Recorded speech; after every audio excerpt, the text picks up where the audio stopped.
صحیح بخاری میں یہ واقعہ تفصیل کے ساتھ مذکور ہے اور وہ یہ ہے، ام المومنین حضرت عائشہ رضی اللہ تعالیٰ عنہ کہتی ہیں کہ حضرت صلی اللہ علیہ وآلہ وسلم پر وحی کی ابتدا پہلے سے ہی ہو چکی تھی۔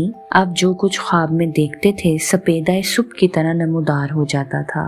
اس کے بعد آپ خلوت گزین ہو گئے، چنانچہ کھانے پینے کا سامان لے کر غار ہرا تشریف لے جاتے اور وہاں عبادت کرتے۔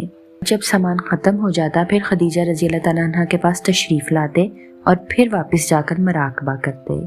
یہاں غور طلب بات یہ ہے کہ حضرت خدیجہ نے آپ صلی اللہ علیہ وآلہ وسلم کو مکمل سپیس دی، مطلب کوئی لڑائی جھگڑا نہیں کہ آپ مجھے اور بچوں کو چھوڑ کر چلے جاتے ہیں۔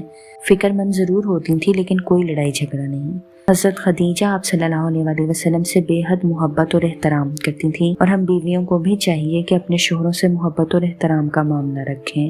اور آگے یہاں تک کہ ایک دن فرشتہ غیب نظر آیا کہ آپ صلی اللہ علیہ وآلہ وسلم سے کہہ رہا ہے پڑھ۔ آپ نے فرمایا میں پڑھا لکھا نہیں ہوں۔ اس نے زور سے دبایا، پھر مجھ کو چھوڑ دیا اور کہا پڑھ، تو میں نے پھر کہا کہ میں پڑھا لکھا نہیں۔ اس نے زور سے دبایا اور چھوڑ دیا اور کہا پڑھ، پھر میں نے کہا کہ میں پڑھا لکھا نہیں۔ اسی طرح تیسری بار دبا کر کہا پڑھ اس خدا کا نام جس نے کائنات کو پیدا کیا، جس نے آدمی کو گوشت کے لوتھڑے سے پیدا کیا، پڑھ تیرا خدا کریم ہے۔ حضرت صلی اللہ علیہ وآلہ وسلم گھر تشریف لائے تو جلال الہی سے لبریز تھے۔ آپ نے حضرت خدیجہ سے فرمایا مجھ کو کپڑا اڑاؤ، مجھ کو کپڑا اڑاؤ۔ حضرت خدیجہ نے کپڑا اڑایا تو ہیبت کم ہوئی۔ حضرت خدیجہ کو تمام واقعہ بیان کیا اور کہا مجھ کو ڈر ہے۔ حضرت خدیجہ نے کہا پریشان نہ ہو، خدا آپ کا ساتھ نہ چھوڑے گا، کیونکہ آپ صلہ رحمی کرتے ہیں، بے کسوں اور فقیروں کی مدد کرتے ہیں اور مہمان نوازی کرتے ہیں۔ پھر وہ آپ کو اپنے چچا زاد بھائی ورقہ بن نوفل کے پاس لے گئیں، جو کہ مذہب نصرانی تھے، عبرانی زبان جانتے تھے اور عبرانی زبان میں انجیل لکھا کرتے تھے۔ اب وہ بوڑھے اور نابینا ہو گئے تھے۔ حضرت خدیجہ نے کہا اپنے بھتیجے کی باتیں سنو، اور وہ حضرت صلی اللہ علیہ وآلہ وسلم سے بولے کہ تم نے کیا دیکھا؟ حضرت صلی اللہ علیہ وآلہ وسلم نے واقعے کی کیفیت بیان کی تو کہا یہ وہی ناموس ہے جو موسیٰ پر اترا تھا۔ کاش مجھ میں اس وقت ہمت ہوتی اور زندہ رہتا جب آپ کی قوم آپ کو شہر بدر کرے گی۔ حضرت صلی اللہ علیہ وآلہ وسلم نے پوچھا کیا یہ لوگ مجھے نکال دیں گے؟ ورقہ نے جواب دیا ہاں، جو کچھ آپ پر نازل ہوا جب کسی پر نازل ہوتا ہے تو دنیا اس کی مخالف ہو جاتی ہے، اور اگر میں اس وقت تک زندہ رہا تو تمہاری وزنی مدد کروں گا۔ اس کے بعد ورقہ کا بہت جلد انتقال ہو گیا اور وہی کچھ دنوں کے لیے رک گئی۔ اس وقت تک نمازیں فرض نہ تھیں اور آپ صلی اللہ علیہ وآلہ وسلم نوافل پڑھا کرتے تھے۔ حضرت خدیجہ بھی آپ کے ساتھ نوافل میں شرکت کرتی تھیں۔ ابن سعد کہتے ہیں حضرت صلی اللہ علیہ وآلہ وسلم اور خدیجہ رضی اللہ تعالیٰ عنہ ایک عرصے تک خفیہ طور پر نماز پڑھتے رہے۔ عفیف کندی سامان خریدنے کے لیے مکہ آئے اور حضرت عباس کے گھر میں ٹھہرے۔ صبح کے وقت ایک دن کعبہ کی طرف نظر تھی، دیکھا کہ ایک نوجوان آیا اور آسمان کی طرف دیکھ کر قبلہ رخ کھڑا ہو گیا۔ پھر ایک لڑکا اس کے داہنی طرف آ کھڑا ہوا، پھر ایک عورت دونوں کے پیچھے کھڑی ہوئی۔ نماز پڑھ کر یہ لوگ چلے گئے تو عفیف نے حضرت عباس سے کہا کہ کوئی عظیم الشان واقعہ پیش آنے والا ہے۔ حضرت عباس نے جواب دیا ہاں۔ پھر کہا جانتے ہو یہ نوجوان کون ہے؟ یہ میرا بھتیجا محمد ہے، اور یہ دوسرا بھتیجا علی ہے، اور یہ محمد کی بیوی خدیجہ ہے۔ میرے بھتیجے کا خیال ہے کہ اس کا مذہب پروردگار عالم کا مذہب ہے، اور وہ جو کچھ کرتا ہے اس کے حکم سے کرتا ہے۔ دنیا میں جہاں تک مجھ کو علم ہے اس خیال کے صرف یہی 3 لوگ ہیں۔ اور جب حضرت صلی اللہ علیہ وآلہ وسلم کو مشرکین کی تردید سے کچھ صدمہ پہنچتا تو حضرت خدیجہ رضی اللہ تعالیٰ عنہ کے پاس آ کر دور ہو جاتا تھا، کیونکہ وہ آپ کی باتوں کی تصدیق کرتی تھیں اور مشرکین کے معاملے کو آپ کے سامنے ہلکا کر کے پیش کرتی تھیں۔ جب قریش نے اسلام کو تباہ کرنے کا فیصلہ کیا تو یہ تدبیر سوچی کہ حضرت صلی اللہ علیہ وآلہ وسلم کو اور آپ کے خاندان کو ایک گھاٹی میں محصور کیا جائے۔ چنانچہ ابو طالب مجبور ہو کر تمام خاندان ہاشم کے ساتھ شبہ ابی طالب میں پناہ گزین ہوئے۔ حضرت خدیجہ بھی ساتھ آئیں۔ سیرت ابن حشام میں ہے اور وہ حضرت صلی اللہ علیہ وآلہ وسلم کے ساتھ شبہ ابی طالب میں تھیں۔ 3 سال تک بنو ہاشم نے اس حصار میں بسر کی۔ یہ زمانہ ایسا سخت گزرا کہ طلح کے پتے کھا کھا کر رہتے تھے۔ تاہم اس زمانے میں بھی حضرت خدیجہ کے اثر سے کبھی کبھی کھانا پہنچ جاتا تھا۔ حضرت خدیجہ رضی اللہ تعالیٰ عنہ نکاح کے بعد 25 برس تک زندہ رہی۔ 11 رمضان 1090 ہجرت سے 3 سال قبل انتقال کیا۔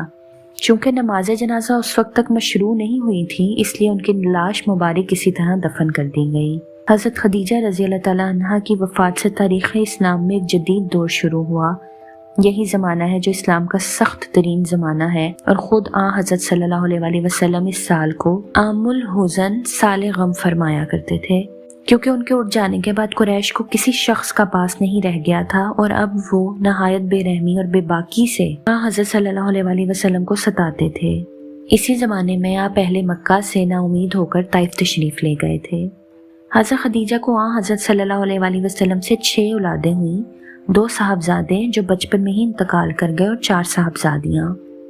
حضرت قاسم حضرت صلی اللہ علیہ وآلہ وسلم کے سب سے بڑے لڑکے تھے، انہی کے نام پر آپ ابو القاسم کنیت کرتے تھے۔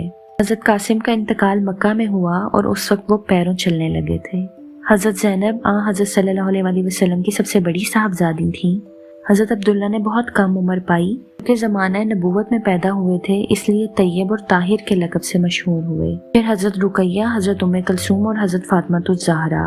حضرت خدیجہ رضی اللہ تعالیٰ عنہ اپنی اولاد کو بہت چاہتی تھیں، اور چونکہ دنیا نے بھی ساتھ دیا تھا، یعنی صاحب ثروت تھیں، اس لیے عقبہ کی لونڈی سلمہ کو بچوں کی پرورش پر مقرر کیا۔ وہ ان کو کھلاتی اور دودھ پلاتی تھی۔ حضرت خدیجہ جب تک آپ صلی اللہ علیہ وآلہ وسلم کے عقد نکاح میں رہیں، آپ صلی اللہ علیہ وآلہ وسلم نے کبھی دوسری شادی نہیں کی۔ حضرت ابراہیم کے علاوہ حضرت صلی اللہ علیہ وآلہ وسلم کی تمام اولاد انہی سے پیدا ہوئی۔ حضرت خدیجہ وہ مقدس خاتون ہیں جنہوں نے نبوت سے پہلے بت پرستی چھوڑ دی تھی، چنانچہ مسند احمد بن حنبل میں روایت ہے کہ حضرت صلی اللہ علیہ وآلہ وسلم نے حضرت خدیجہ سے فرمایا، باخدا میں کبھی لات و عزیٰ کی پرستش نہیں کروں گا۔ انہوں نے جواب دیا کہ لات کو جانے دیجئے، عزیٰ کو جانے دیجئے، یعنی ان کا ذکر بھی نہ کیجئے۔ حضرت خدیجہ کی وفات کے بعد آپ صلی اللہ علیہ وآلہ وسلم کا معمول تھا کہ جب گھر میں کوئی جانور ذبح ہوتا تو آپ ڈھونڈ ڈھونڈ کر ان کی سہیلیوں کے پاس گوشت بھجواتے تھے۔ حضرت عائشہ رضی اللہ تعالیٰ عنہ کہتی ہیں کہ گو میں نے خدیجہ رضی اللہ تعالیٰ عنہ کو نہیں دیکھا، لیکن مجھ کو جس قدر ان پر رشک آتا تھا کسی پر نہیں آتا، جس کی وجہ یہ تھی کہ حضرت صلی اللہ علیہ وآلہ وسلم ہمیشہ ان کا ذکر کیا کرتے تھے۔ ایک دفعہ میں نے اس پر آپ کو رنجیدہ کیا، لیکن آپ نے فرمایا کہ خدا نے مجھ کو ان کی محبت دی ہے۔ ایک دفعہ حضرت خدیجہ کے انتقال کے بعد ان کی بہن حالہ حضرت صلی اللہ علیہ وآلہ وسلم سے ملنے آئیں اور اندر آنے کی اجازت مانگی۔ ان کی آواز حضرت خدیجہ سے ملتی تھی۔ آپ کے کانوں میں آواز پڑی تو حضرت خدیجہ یاد آ گئیں، اور آپ جھجک اٹھے اور فرمایا کہ حالہ ہوں گی۔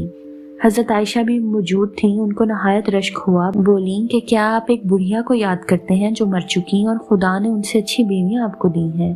صحیح بخاری میں یہ روایت یہیں تک ہے، لیکن استعاب میں ہے کہ اس کے جواب میں حضرت صلی اللہ علیہ وآلہ وسلم نے فرمایا کہ ہرگز نہیں، جب لوگوں نے میری تکذیب کی تو انہوں نے تصدیق کی، جب لوگ کافر تھے وہ اسلام لائیں، جب میرا کوئی معین نہ تھا تو انہوں نے میری مدد کی، اور میری اولاد انہی سے ہوئی۔ صحیح بخاری و مسلم میں ہے، عالم میں افضل ترین عورت مریم رضی اللہ تعالیٰ عنہ اور خدیجہ رضی اللہ تعالیٰ عنہ ہے۔ ایک مرتبہ حضرت جبرائیل علیہ السلام حضرت صلی اللہ علیہ وآلہ وسلم کے پاس بیٹھے ہوئے تھے۔ خدیجہ رضی اللہ تعالیٰ عنہ آئیں تو فرمایا، ان کو جنت میں ایسے گھر کی بشارت سنا دیجئے جو موتی کا ہوگا اور جس میں شور و غل اور محنت مشقت نہ ہوگی۔ حضرت خدیجہ کا ایسا کردار ہے کہ اللہ تعالیٰ نے خود ان کو سلام پیش کیا ہے۔ مسلمان عورتوں کا کردار ایسا ہی ہونا چاہیے۔ اللہ تعالیٰ ہمیں بھی ایسا کردار عطا کریں، آمین، اور اس کے لیے ہمیں خود بھی کوشش کرنا ہوگی۔